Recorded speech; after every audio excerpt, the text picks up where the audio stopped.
Hello Bashers! Here's what happened on our 3 nights and 3 days in Ilido, Palawan, Part 1. From Puerto Princesa ay umalis kami ng 9 p.m. and we arrived in El Nido ng 2:43 a.m. Yes, ganun katagal ang travel if you want to go in El Nido via Cherry Bus. Pagdating namin ay sakto nag-aantay na rin pala sa amin ang van ng Balay Adlaw. From town proper of El Nido, more or less 15 minutes naman going to Leo Estate kung saan located ang aming home for 3 days, the Balay Adlaw, El Nido. Since 2 a.m. na nga kami dumating ay dumiretso na kami sa front desk at umakyat sa room namin. By the way, arranged by Balay Adlaw nga pala ang travel na ito kaya naman may itinerary na talaga kami. So nung morning ay nag-breakfast lang kami. Hindi lang literal na breakfast kasi they prepared something special for us. Look at these foods. Plating and setup palang ma-amaze ka na, diba? So this is what they prepared and what we tried on our breakfast. Mulavi's famous beef tapa, Kapampangan chicken tocino, vegan langganisang hubad, at sa sweets naman ay classic champurrado with dilis, chia pudding, Obi banana pancake at tropical fruits and yogurt. On our itinerary, wala talaga kaming activity ng morning kasi gusto lang talagang nilang mag-rest kami. So, we just wait for lunchtime and there it is, another delicious food served. Winner at kakaiba talaga ang food nila dito kasi honestly, sa dami na rin na napuntahan ko rito sa Palawan, ngayon lang ako nakatry ng mga food na to with that twist. They have the special seafood sinigang, pinaputok na sungayan, Mulavi house salad, pancit canton with lechon, braised beef caldereta,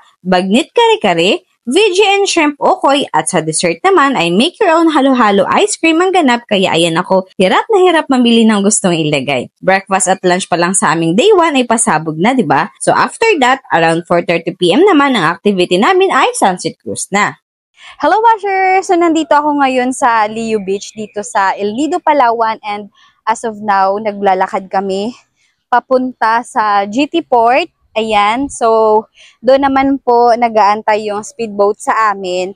And then sasakay kami ng speedboat, dadalhin po kami sa gitna ng dagat, papunta doon sa malaking bangka, which is doon kami sasakay para sa aming sunset cruise ng Adlaw Marine. So guys, ang sunset cruise ng Adlaw Marine ay free po sa lahat ng guests ng Balay Adlaw. Pero kung gusto nyo pong mag-join sa kanilang sunset cruise, 700 pesos po kung hindi kayo guest ng Balay Adlaw. And then, they have Palawenyo rate na 600 pesos na lang, less 100 para naman sa mga Palawenyo syempre.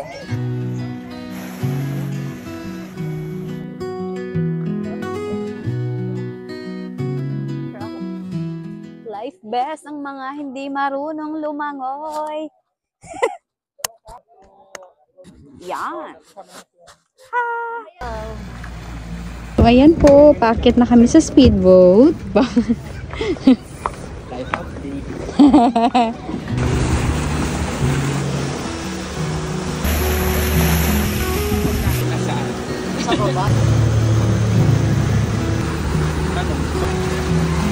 So, palipat na kami sa malaking bangka. Ayan. Ingat po. We're here. And we're just waiting for the sunset. Yarn.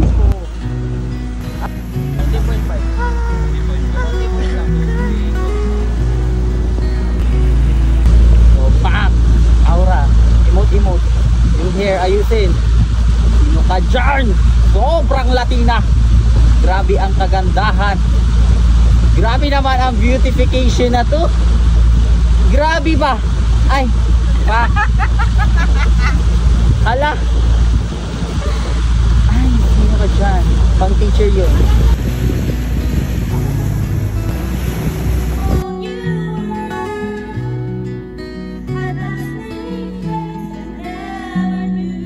So guys, nandito na nga kami sa gitna ng dagat and kalungkutan kasi ito lang yung sunset na nasilayan namin.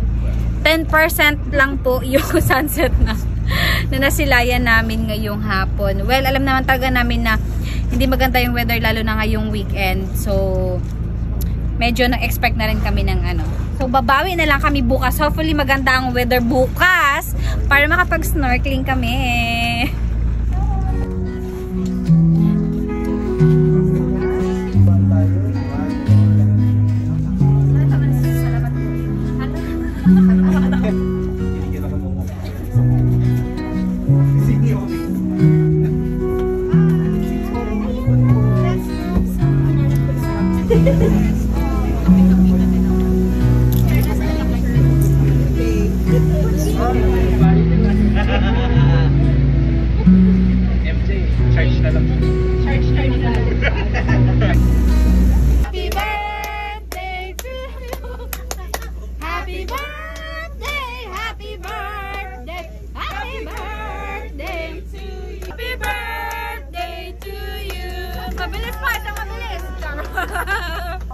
Adlaw Marin!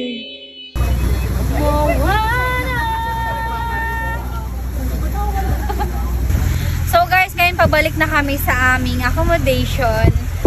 This is the end of our sunset cruise. Kahit wala naman kaming sunset talaga nakita. Sabi ko nga 10% lang ng sunset cruise. Pero it's okay kasi we've already experienced that last year. Dito rin po sa Balay Adlaw. So if you're planning to visit El Nido, itry nyo po ang sunset cruise ng Adlaw Marin. Yan lang. Bye!